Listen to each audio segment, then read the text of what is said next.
The time has long been past for people in the US to no longer find comfort in our ignorance around politics. Using the statement, "I'm not into politics," to avoid potentially being uncomfortable limits our ability as individuals to grow and learn. I get it though. I mean, who wants to lead a difficult conversation? Be vulnerable, maybe even be wrong. I love what Brené Brown says on leading difficult conversations. She says, "The courage to be vulnerable is not about winning and losing. It's showing up when you can't predict or control the outcome." So for our 6th episode, I catch up with Claire Weaver, who's a friend from Rhodes College, where we both attended undergrad in Memphis, Tennessee. We talk about how our upbringings in Mississippi and Massachusetts influenced much of the way we were raised talking about and engaging, and also not talking about and not engaging conversations around politics and more specifically race. Building upon her childhood and transformative college years, Claire shares with us how her marriage today has been made stronger by sitting down with her more conservative-leaning husband and talking about politics. In a time of seemingly unlimited division, it's important to understand the unifying power of intentional conversation around difficult topics. And before we start the episode, I'd like to clarify that Claire is currently living in Baton Rouge, Louisiana, and not Natchez, Mississippi. I'm Jarrett Carpenter, and this is Wifi Water. This is podcast number 6, I think, episode 6. Does that sound right, Claire? Yeah. I think that's right. And we are going to have a talk today with Claire Weaver, who is zooming in all the way from Natchez, Mississippi. And I am going to let her talk a little bit more about herself in a minute. But I'm just going to say Claire and I met in college, and we met in 2005, the throwback, 2005, 2006, freshman year. And, you know, through Instagram, email, and then life happening, we've always kept in touch. And when the podcast kind of came out, I spoke with Claire and it seemed to make sense. And so I'm really happy that she's open to be here. And this is also the first one that I'm doing on Zoom. So this is a whole new experience. But I hope it makes the podcast more dynamic. So without further ado, Claire Weaver, why don't you tell us a little bit about yourself, and then we'll get into the topic that we're going to talk about, which is, you know, we'll talk a little bit about yourself, and then we'll come back into the topic if you want. Okay. So as Jay said, I am Claire, and I'm from Natchez, Mississippi, a very small, tiny southern town. Growing up, I was, living in a very white world. A very Christian white world. I wanted to get out of that world after high school and expand my horizons. Hence going to Memphis, Tennessee to Rhodes College. And there I studied psychology. I always knew that I wanted to go into work with individuals with special needs, such as Down syndrome, autism. Mm-hmm. So I kind of channeled my degree towards that field. And the nonprofit world. And after leaving college, just had various jobs in that arena, ultimately landing in Baton Rouge, Louisiana, where I work at a school for kids with autism, Down syndrome, and various disabilities. Nice. And you've recently, well, not so recently, but recently gotten married, and also are recently now a mother. Yes, those are 2 important things, I guess. those are 2 things that have definitely happened. Yes, they define me now, I'd say. And so, when Claire and I got in contact, we spoke about the podcast, and we spoke about the issue that is probably one of the most forefront issues right now in the United States, which is essentially racism and how communities are grappling with it. And I, at that point, then shared with Claire that, growing up in New England, our ties to racism weren't maybe as direct. They were a little bit more abstract than what I definitely felt being at a college in the South, right? Being at school in Memphis, Tennessee, playing soccer in college and traveling to other places that I really had never really been to. And just kind of feeling the palpable, okay, like going down through Mississippi, going through Alabama. These are places that for many people in New England are foreign, right? They think of Alabama, they think of like some Forrest Gump thing, you know? Yeah. And Mississippi is like a hard state to spell when you're a little kid. It's an abstract, you know? Yeah. And so being down there as a kid from New England, it was interesting because I also feel like even now today in New England, there are many people that have never been to the South. When you say, have you been to the South? They said, yeah, I've been to Florida.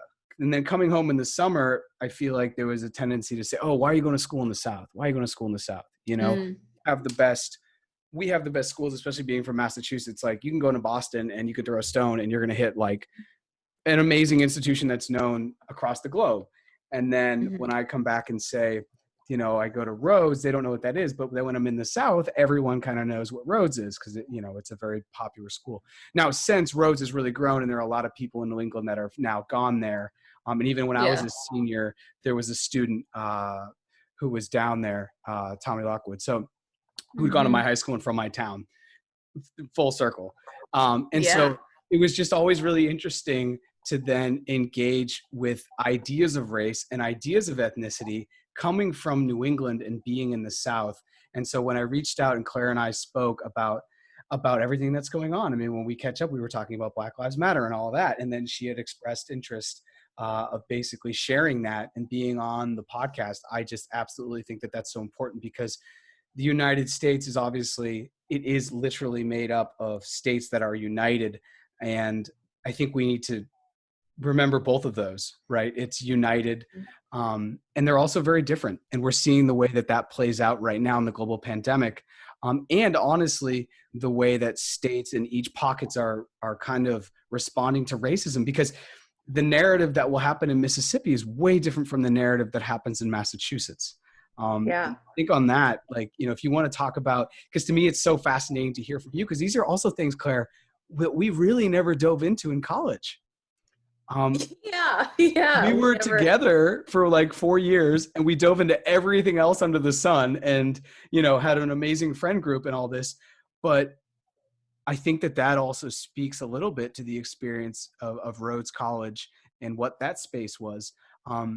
But it also, you know, it speaks to now many people are having to have conversations that they didn't have to have before. So it's weird now that we're in our early 30s and only now are we sitting down and I'm like, Claire, like, tell me how it was, you know, growing up in Mississippi, race, you know, this is a place where there was, you know, slavery. And so with that, I mean, we want to talk about that because that for people in New England is going to be good to hear. And then vice versa. I think it's also good for people maybe in the South to hear that, like, we really weren't, and maybe it's also similar, but they seemed so abstract, you know?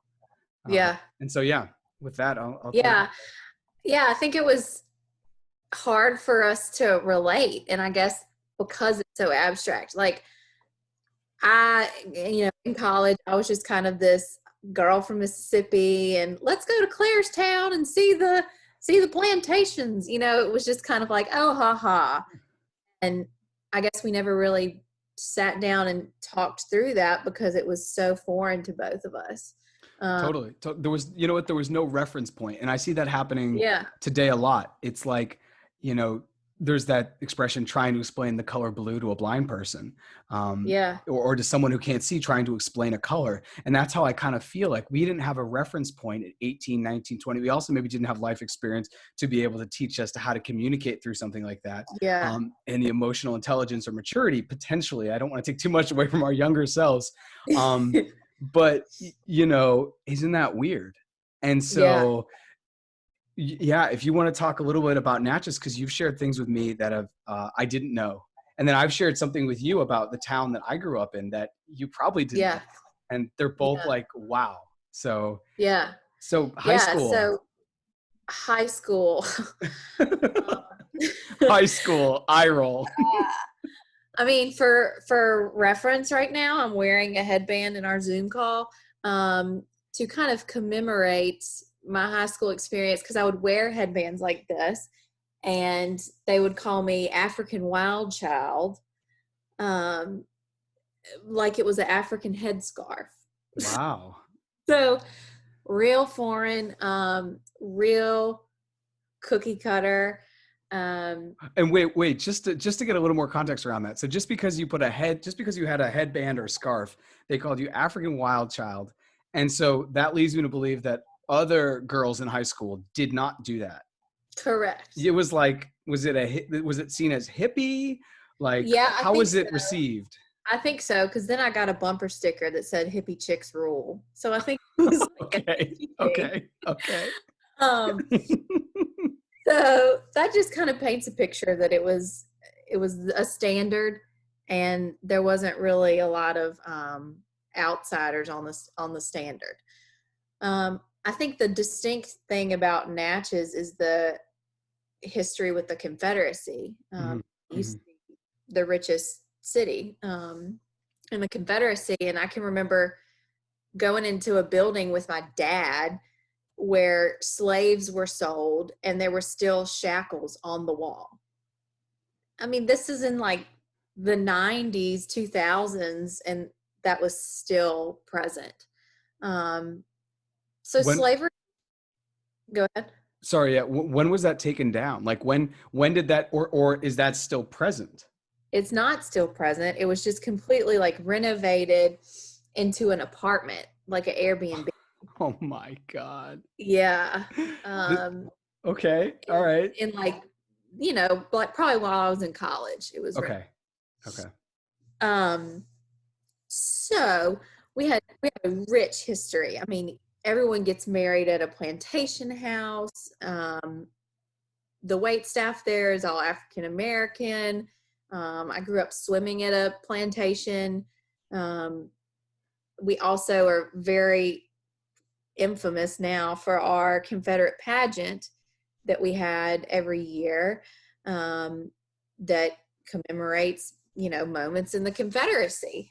And in that, there obviously were not a lot of African American participants. And my ballet school, actually, we were required by the NAACP to have one African American ballet dancer so that it would qualify as, okay, y'all get a pass because you have that African American that is in it.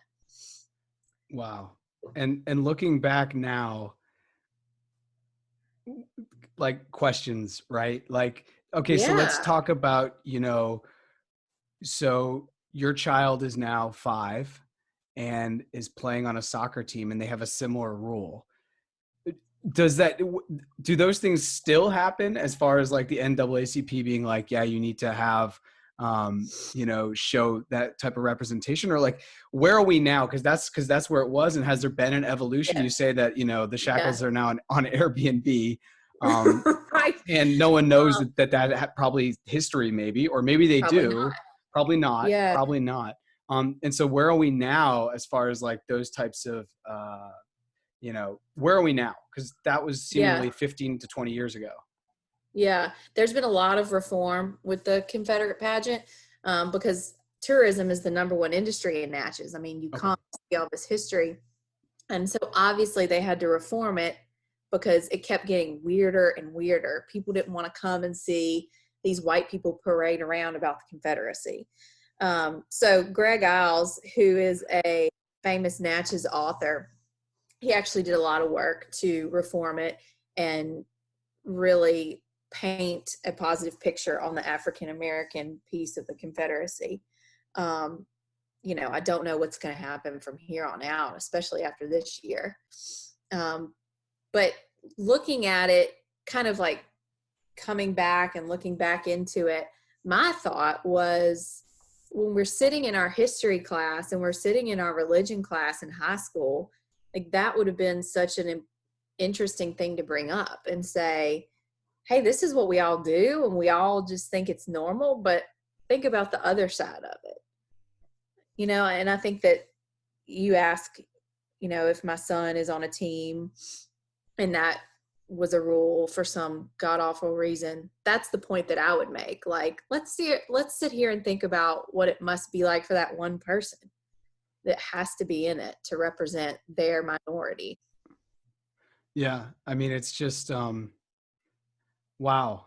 Wow. For example, like, you know, growing up in the town I grew up in, um, heavily, I think like over 93% white. So definitely, it's actually, as if you look at like the racial demographic, it's definitely way more white than even Natchez. Um, and Yeah. Oh yeah. so, and it's also has this um, New Englandness about it, which is an interesting thing. So there's a lot more liberal, and I'm using quotes, Right. liberal intellectual Democrats, but a lot of times when you grow up in such spaces that are so dominated, when you grow up in such white dominated spaces, there isn't like the moment for you to possibly engage or even understand out of experience um, other things, you know? Hmm. And so like, for example, the NAACP wouldn't be up here because it's not, Right. it's different. And so that's so, yeah, God, I mean, just thinking about being in an Airbnb and not knowing that Yeah. in 150, 170 years back, a little bit farther back, you know, slaves were auctioned and sold here. I People who were know. enslaved were, and I mean, and then stepping into New England, like we just don't have that. And, you know, Hmm. we don't, our history with violence on that racial and epic level would be the genocide that happened to the Native Americans in Hmm. this area when the Pilgrims came, and that happened many, many years before slavery. And it's not Hmm. as palpable today in our society, even though Native American, you know, communities throughout the country are still super, super neglected. And, you know, you Hmm. can Yeah. type into Google COVID and Native American, and you'll see that their communities are being devastated because they don't have Hmm. a basic access to health, to sanitation, to running water, basic things that like people need. And so Yeah. that's a completely different, that's a completely different segue. Um, and so high school, and then we meet in college, and I think it's still fascinating that this is the first time that you and I are actually sitting down and talking about like race and all that. Hmm. um, and then how did college, coming from Natchez, coming from a place that has deep roots in slavery, how did moving Hmm. up to Memphis, a city that is majority, you know, Black, African American, how was that experience? And then you said you wanted to get out of Natchez. You know, you knew there was so I have a feeling that there's like a big world out there, and you went out and you know, you met some weirdo from Massachusetts. So now you're in college, and then what happens? Yeah. College was like a total 360.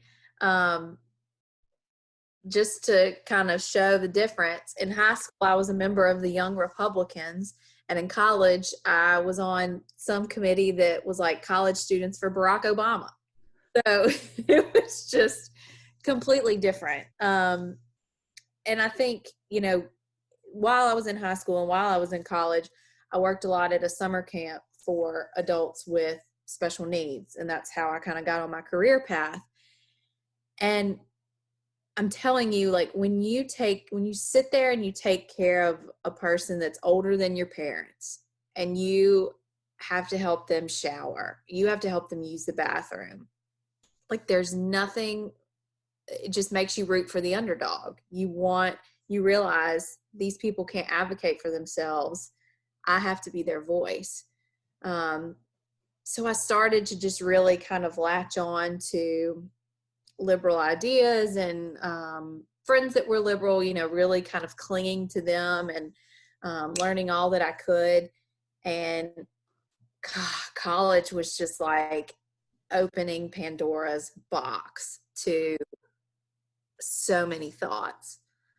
Was there a particular thing that happened in college? Because I mean, there are certain things that I remember vividly from Rhodes, Yeah. but was there something that like happened um, that kind of was the day, or something, a moment where you were like Republican, and then the next day you were like, I think I'm a lot more liberal than I thought I was, or that I knew I was? Like, was there something that happened, you know, an experience in and around Rhodes, or was it, you know, working with this community that kind of allowed you to see something different? Yeah, it was working with that community. And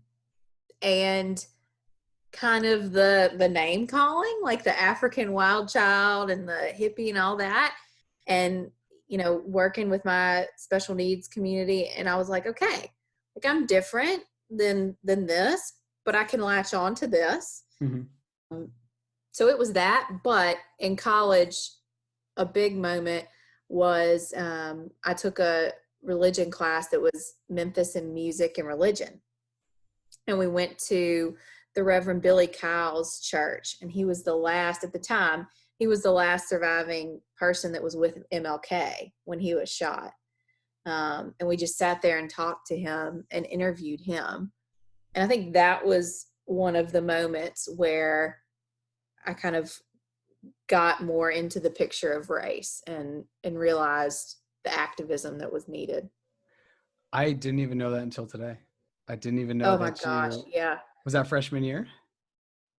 No, I think it was sophomore. Sophomore year? It was such a cool class. Yeah. Gosh. So what was it? Religion? What was it? Religion? Memphis music and religion. Nice. Yeah. And we went to Al Green's church. Like we went to all these different churches around Memphis. Nice. Yeah, I clearly didn't take that class. Yeah, shoulda, woulda, coulda. Shoulda, woulda. Maybe I'll go back and I'll sit in on that class. See if Rose does. See if Rose does night school. And so for me, and for me, race and Rhodes was such an interesting thing. Because really? I grew up in this, and this is something we've never spoken about because I just didn't. No. I also didn't realize until I left Rhodes some of the things that happened that I was really not cool with. But I also just, at the time, I wasn't aware that how uncool I was about them happening. With the yeah, and that happens in our life. We can look back and everything's easier. Literally, this is no pun. I know we're in 2020, but hindsight is 2020, and we can say, you know what, that relationship, or that moment, or that summer, or that job, God, was that not healthy for me? And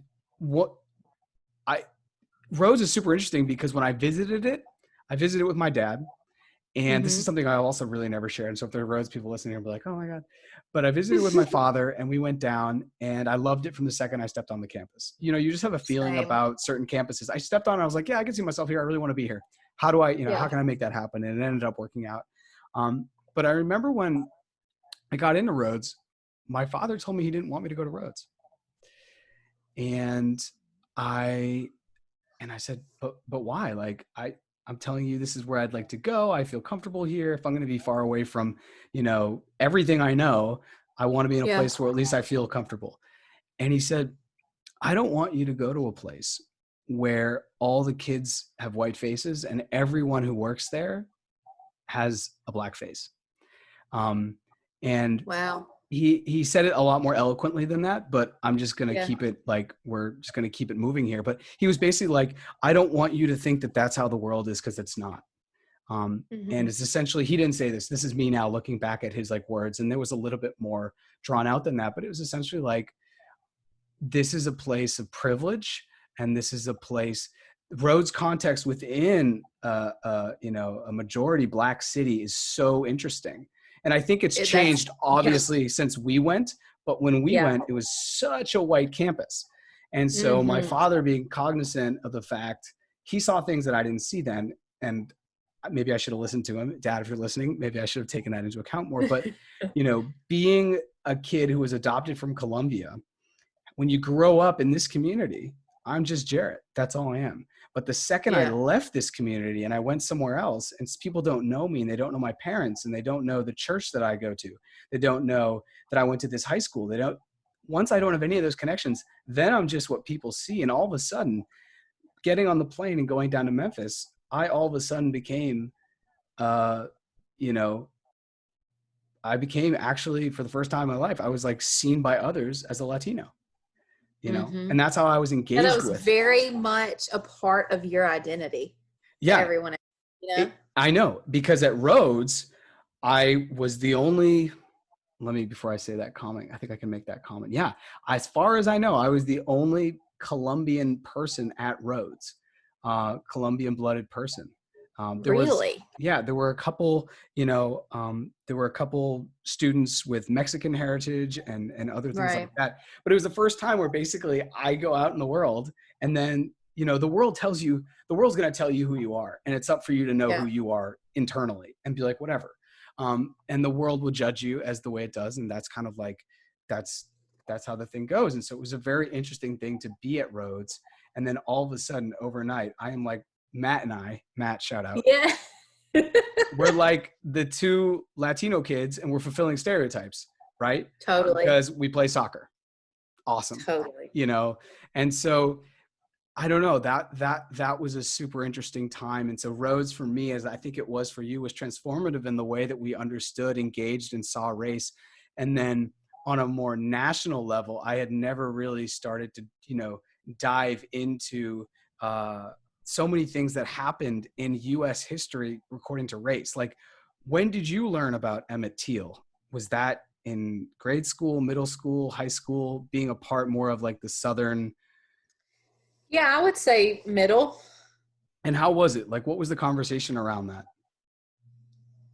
I know that was very long ago, but was there anything that you remember?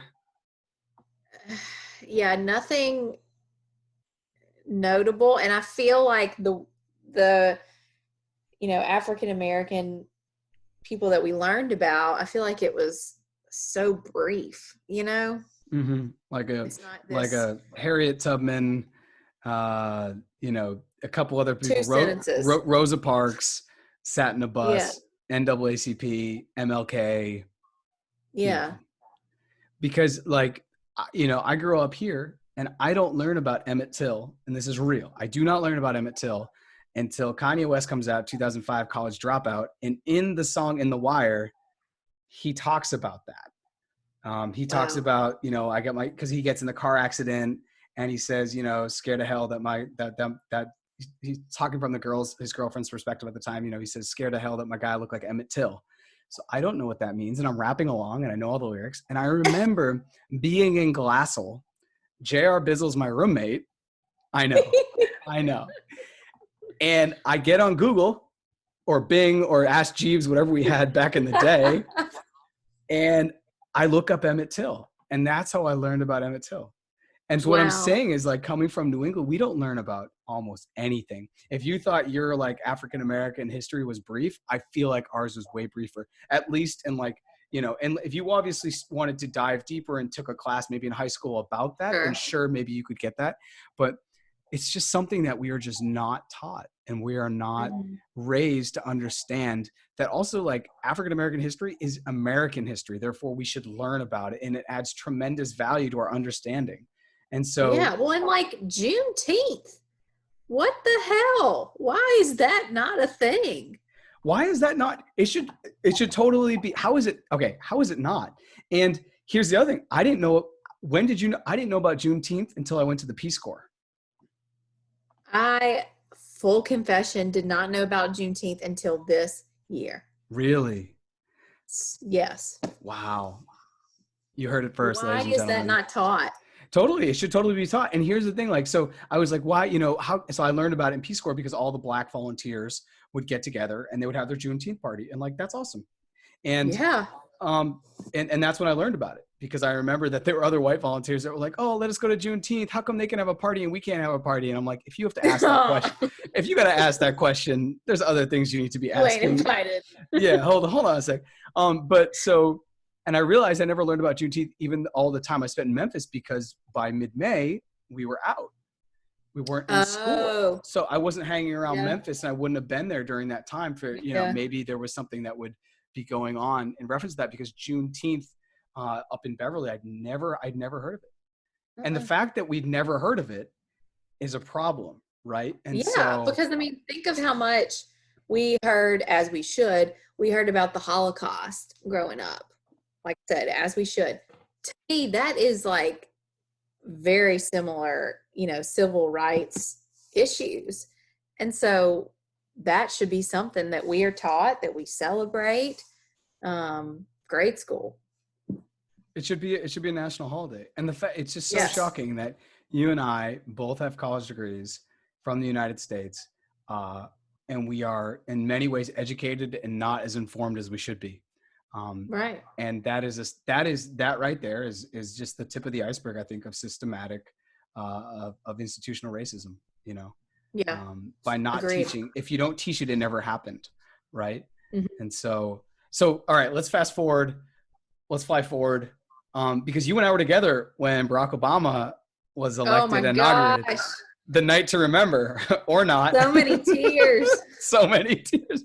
And then, so now we're up to 2016, and, Donald Trump gets elected. And one of the things that I think we wanted to talk about today that I find really fascinating, and I know that other people are going to just get tremendous value, is if you can talk about the dynamic and relationship that you've had with your husband around some of these ideas. Because like any relationship in the world, you're never going to agree on everything.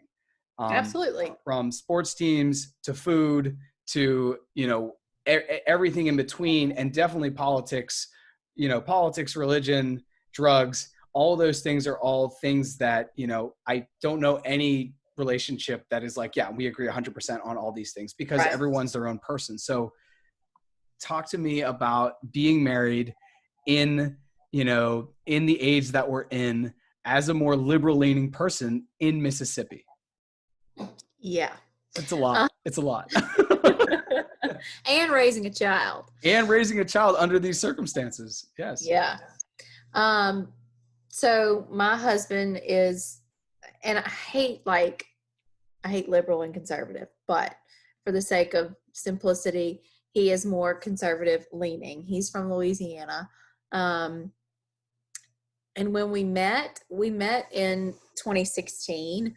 And we talked about, I'm just now putting that together. Wow. We talked about our stance on things, because that was big. I wanted to make sure that, we believe the same things on the big five, abortion, gay rights, race, all those things. So we had these tough conversations, and we were very on the same level. Well, Trump gets elected. Ooh. And Ooh. Ooh. We, went to the polls for different people. And that's something that until this podcast, I really hid from. And I really didn't like to talk about it. We would go to parties and we'd be drinking, and I'm watching him, okay, who's he talking to? Is he getting too drunk and he's going to talk about Trump? Because that's my real liberal friend, and they're going to, argue with him. So here I am, watching all this and trying to police it. And that puts you in a cage. How are you going to enjoy life when you're sitting there policing your husband's conversations? So this, Black Lives Matter movement, and being stuck inside during a pandemic has really, thankfully, forced us to talk about things. Sure, I guess we could go in our separate rooms and not talk about it, but we've chosen to send each other articles and have those difficult conversations. And it kind of came to a head one night when I said, he could kind of tell that there was something underneath. And I said, okay, here's what it is. I said, I just want you to think the way I think. And that was scary to say, that after 4 years of kind of walking on the edge. Yeah. Well, yeah, that too. So I was nervous to say that. And I said that, and he was like, oh, this is huge. I'm so glad you said this. This is great. This is, breaking ground. Because he could tell by the way I was acting that I always had this, something was underneath it. I wasn't being myself. I wasn't being honest.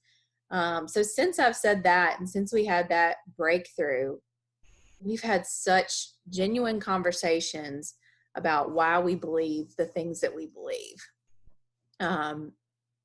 And I think that, the reason why I want to talk about it is because so many people think that it has to divide you.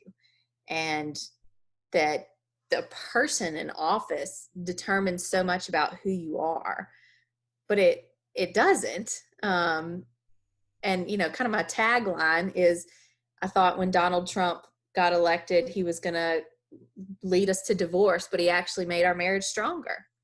Because we sit here and we talk about these things. Wow. So take that, Trump. Yeah, take that. Keep America great. Wow. So I mean, this podcast we can only record for so long, and people are like, all right, these people are crazy. Like they need to do their own thing. But what are some of the articles that you share? Like, do you set any parameters around this? Is it like, all right, honey, you can't send me like 7 YouTubes and I can't send you like 6 podcasts? Is it like, how intentional are you being about it? Are you like, honey, like I sent you that, we need to talk about it? Or is it still kind of happening organically? What does that look like? Yeah, it happens very organically. Like, I go to bed way before he does. And so I'll wake up and I'll have like 3 Facebook messages of articles he wants me to read, and vice versa. So it's just kind of as we come across stuff. We both really critique the website that the person's information is coming from, because, you know, I absolutely believe that things are twisted according to what venue you're getting it from. So we try and find the most unbiased sources. And,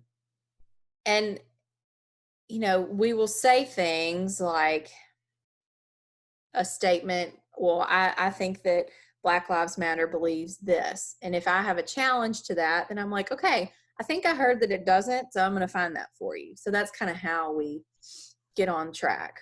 And what sources do you tend to levitate towards, as far as finding like common ground with him saying, you know what, yeah, I totally believe that source, so now I'm changing my opinion? Or you being like, I totally believe that source, so now I'm changing my opinion? Like what sources? Because I totally believe that that's where the root of so much of our problem in American discourse today happens. It's the root of it is misinformation, right? Absolutely. There's misinformation out there that's basically getting us to hate one another, and see one another as enemies, and pit one another and pit each other against each other. And so knowing where the sources is a great place to start. So what are the sources that you and he can both agree upon and be like, yep, I'm not going to question that. So what are the sources? There's a channel that we have called Newsy. Yeah, it's I can't remember what their tagline is, but it's something about how they're an unbiased news source. And so they'll just stream like the latest news, just like CNN would, but there's not all that undertone with it. Okay. We watch that a lot. And then I find that the videos that resonate the most with me are, you know, if it's a representative speaking and it's from C-SPAN and it's just showing the representative talk about his stance. That way I don't have to worry about, you know, an article and how it's written and what are they trying to spin and make me think. So those are the ones that resonate with me the most. And for him, it's the same, the Newsy and. Yeah. And I send him like, you know, direct things from Barack's Instagram account, direct quotes, stuff like that. From Barack's Instagram. Yeah. I like that. Yeah. It's my boy. Missing old 44. So how long ago did this start? Did these conversations, or did this kind of open space of like, yeah, we're both really giving each other the okay to be wrong is essentially what you've done. And I think a lot of people are so scared to be wrong. You know, I have been wrong a lot over the last 5, 6, 7 years sharing stuff on Facebook. And part of that is because I share a good amount. And so the more stuff you put out, the more, and I feel like so many people for so long have this stance of, oh, I'm not into politics, or let's not get into politics. And I feel like a lot of it is a fear of being wrong, because although in our culture, it's so cool to fail when you're in the tech industry, when you say something that's wrong in front of the people you care about, a lot of them, there's all this shame and like, oh man, I don't want to look stupid. So therefore I'm not going to take Yes. any stance. Yeah. And so how long ago did you guys start this? And then the follow-up is, what do your friends think about it? What do the other couples that you hang out with think? Because I'm sure being in Mississippi, that, you know, how does that play out? Yeah. I mean, honestly, pretty much, well, 2016, it was good, but pretty much from 2017 to 2019, it was contentious. What can you break that down? Just, is this Yeah. the 2 years of following him around parties, making sure he's not? Yeah.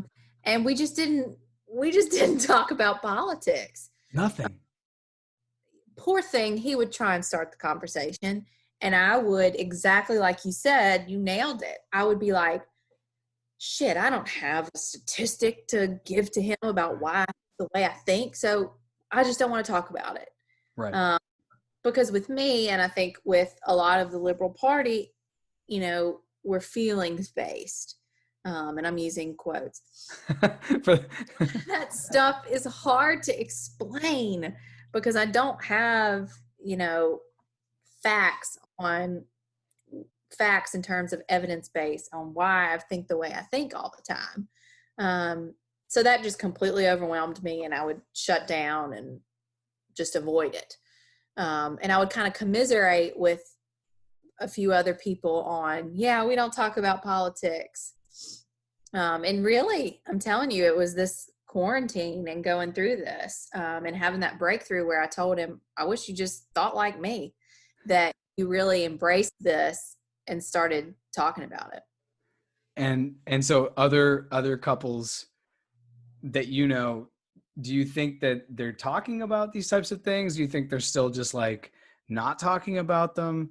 I'm not married, so like I don't know what that's like, but I think it'd be hard for me to be in a loving relationship with someone for the rest of my life, and there's people out in the streets rioting and burning things because people who potentially look like them are being killed at the hands of the police in, you know, in a number that's greater than other people per capita. I mean, that to me, I feel like if you're not going to talk about something then when are you going to talk about something?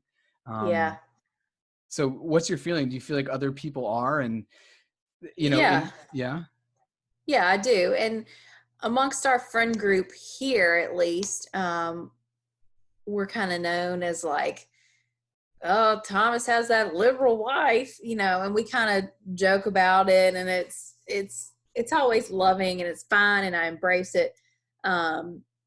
But we haven't had like a discussion with our friends about how we think, how we process through that. I have one other friend who's in the same situation, and we talk about it a lot. And you know, a lot of times they avoid the topic. It's easier to avoid. It's always easier to avoid than it is to engage about an uncomfortable topic, no matter what it is. It could be, and that's been my realization too, is like throughout this whole thing, it's easy to listen to an anti-racist podcast, or it's easy to turn on Netflix and watch 13th. And I'm not downplaying those things, but it's a lot harder to sit there and be like, okay, I think Black Lives Matter. Well, my stance is Blue Lives Matter, and talk that out. Like, that is hard to do that with people you love, people that you look up to, and to say, hey, I actually don't believe the way you believe. Yeah, it's doing the work is really tough. And I think that is why this is such an uncomfortable moment for many people. Because they're having, just honestly for a lot of people, because they're having to do that. And they've never had to do that before. Especially up here, the feeling I get from some of my, you know, some of the conversations I've had are people don't want to feel like they're being, you know, the girl, you know, the movie Mean Girls. People don't want to be a mean girl. And what I mean is people don't want to be looked as a bad person. And the reality of it is, and this is what people are realizing, is you can be a good person and also harbor deep racist sentiments and deep implicit bias. They're not mutually exclusive. And that's really hard for people to realize. And it's not their fault, but just because it's not your fault doesn't mean that you're not then accountable for those thoughts and how those influence your actions. Because there's so much of our society that sometimes we partake in that we're not even cognizant that it is feeding into a white supremacist lens or something like that. Exactly. And even just, and I'll admit this, for such a long time, you know, when you're raised in this country, it's like, oh, if someone goes to jail, then they're a bad person. Right. Mm-hmm. And yeah, you got to forgive them, but they went to jail because they're a bad person. And then as you grow up, and now the moment we're in now is like, okay, so the same people that were overly incarcerated, Black and brown people in Massachusetts, in certain parts of the country where now marijuana or cannabis is legal, that went to jail for such a long time, or that went to jail over many, many years. If we're just looking at this as like an issue, that went to jail for many, many years for having this substance, right? Now we flip it. Now it's legal. And now really the people who control, once it's legal, are essentially, it's dominated by white money. Mm-hmm. And there are a lot of barriers to entry for the other communities. And you almost even have what you were talking about in the ballet, where you have the NAACP stepping in and being like, yeah, you need, because there's been talk about, and I'm getting a little off topic, but it's to give an example of how I think it's been difficult in my lifetime for me to like understand how the system works. Because as a kid, it was like, oh yeah, if you go to jail, you're a bad person. It doesn't matter what race or creed or color or religion. If you go to jail, you're a bad person. And now you find out that so many people were wrongfully jailed over a substance that is now legal, and yet they're still in jail. And now that it's legal, it's controlled by, it's controlled by essentially white investors, white VCs, and white money. And so that's it's going a little bit off topic, but it's like, that is such a part of a system when you're raised to think that people in jail are bad. And then you look at the jail population and it's predominantly, Black and brown per capita, according to the breakdown and the division in our country. You're made to believe that, okay, Black and brown people are dangerous. When you watch cops, it's normally white cops with guns, and they're in communities of color, and they're essentially harassing people. But when you grow up, these are things that it's in your subconscious. So you can still be a good person and yet harbor sentiments that are, and I think that's really tough for people to deal with, because people want to be good. Oh, I'm a churchgoer. I volunteer. I do all of these things. I don't have any of that in my heart. But then push comes to shove, and now it gets down to the real serious matter, which is, I think, what you guys are going to have to really grapple with between now and November, is like, at the end of the day, you gotta walk what you're talking. And voting is one of our most powerful things we have as citizens. As far as like the creation of the state, we have to vote, and we have to pay taxes. And by paying taxes, we are given the right to vote. And so I think that's really tough too, because some of the conversations I've had are like, okay, cool, I get that you don't like this guy and you want to keep supporting that guy, but if you're BLM, if you're working with BLM and you're working to really find anti-racist policies, does that guy who you want to support, who you voted for in 2016, does he represent that? Because if he doesn't, then what? And that's the really, really tough part. And so looking ahead at 2020, where do you think those conversations are going to lead? Any idea on what that looks like? Tough question. I think a big thing for us, kind of the hill that we stand on, is that we embrace each other's differences, and we recognize that we are different people. I went to Juneteenth celebration downtown and brought our son. I saw that. Thomas was home cooking dinner, which is awesome. Very awesome. And I came back from that and I was like, God, like, thank you for letting me and embracing the fact that I want to go do that, and I want to bring our son to that. Because things like that re-energize me, right? So we have that image of me like policing his conversations at a party where I'm just like caught up in my own head, and now I can go to this Juneteenth celebration. It's just like Mario, like eating the mushroom and getting bigger. You feel re-energized. And so I thanked him for that. And he was like, yeah, your heart is such a good heart. And I see what it does for you. And I'm not trying to change you. So I think that that's just going to continue to be our stance is here we are. We have different opinions. But just because you go in there in November and you press this button and I press that button doesn't mean, like you said, that we're good or bad people. Right. Because I think that that's one of the toughest things. And I've heard that, like, oh, I'm not a bad person. I'm not a bad person. And I'm not saying that potentially you're a bad person. I'm just saying that there could be things that you've never engaged with or had to engage with, especially around issues around race, ethnicity, entitlement, and privilege. And when you have to do it, it's really tough, especially as an adult. If we had this conversation when we were 22, it would have been a completely different potential future for both of us, but I'm so glad to hear that you and Thomas are having that conversation now, because you've already said it, like your marriage is stronger, and absolutely, there's a lot of power in that. You've actually taken the power back from what maybe at times felt like a powerless situation.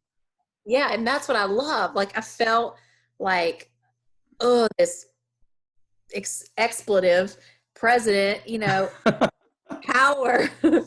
Has this power over my relationship and my own behavior. I mean, the fact that he's our leader is making me behave differently with my husband.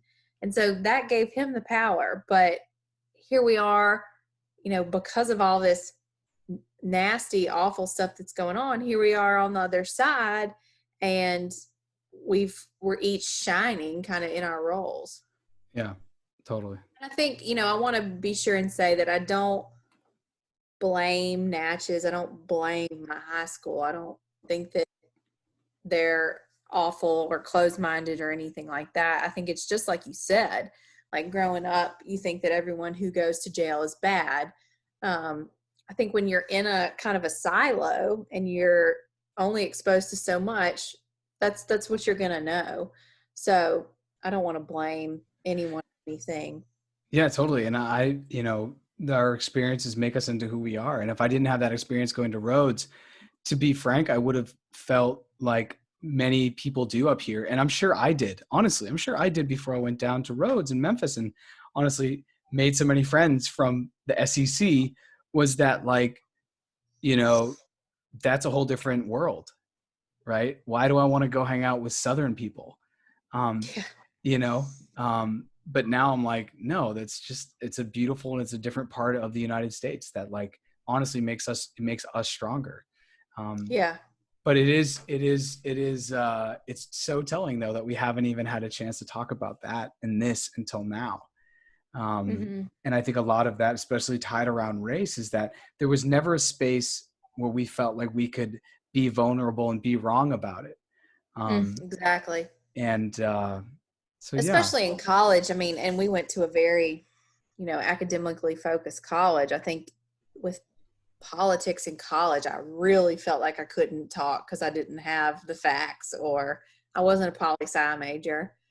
It was a different time too. And I think the conversations have completely changed.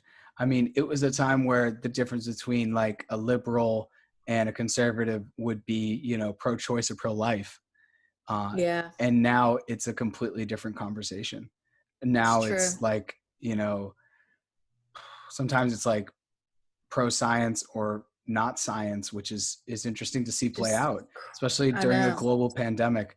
And, Rhodes is really interesting because years ago, maybe like 2 years ago, a student wrote "Build the Wall," spray painted that on one of the buildings. The student was then, 2 days later expelled. See ya. Really? Yeah, we don't want that here. But that was interesting to see how the administration and how what's the not the headmaster? Is it not the headmaster? What's the name of the president? The president, because I wrote her and I said, this person's got to go. That can't be part of the Rhodes community. That's not Good. Yeah. that's not the community that, that I know, that someone would write that. But also, like, the world has gone 1,000 miles per hour, and the way that, students now digest information is way different. When we had flip phones, right? Oh my gosh. Facebook it wasn't even a thing. It was like you had to have a growing. college email address. Well, yeah, and we had it, but it wasn't a thing. Like, you had like one photo. You didn't have videos. You didn't have memes. I can only imagine the memes. And so I think that has been fascinating, and I'm really interested. I'd love to touch base with you again, because as we get closer to the 2020 election, I'm interested to see the conversations that are going to happen, because every day we're bombarded with new things that I think are topics that a liberal and a conservative can definitely sit down and discuss. And so, so thank you, Claire, for joining us.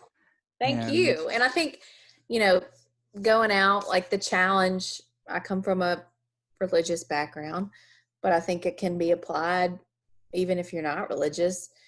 Jesus said to love your neighbor as yourself. And when he said that, he knew that they were going to look different than you, act different than you, and be different from you. And that's the whole point. So I just challenge anybody that's listening to really think outside the box. And just because somebody has on an American flag t-shirt, or because somebody isn't wearing a mask, doesn't mean that they're a bad person to their core. Totally. To their core. Absolutely not. Absolutely not. Well, thank you, Claire. Yeah. And we'll see you soon. Yeah, I guess so. I'm going to do research. I got to go study.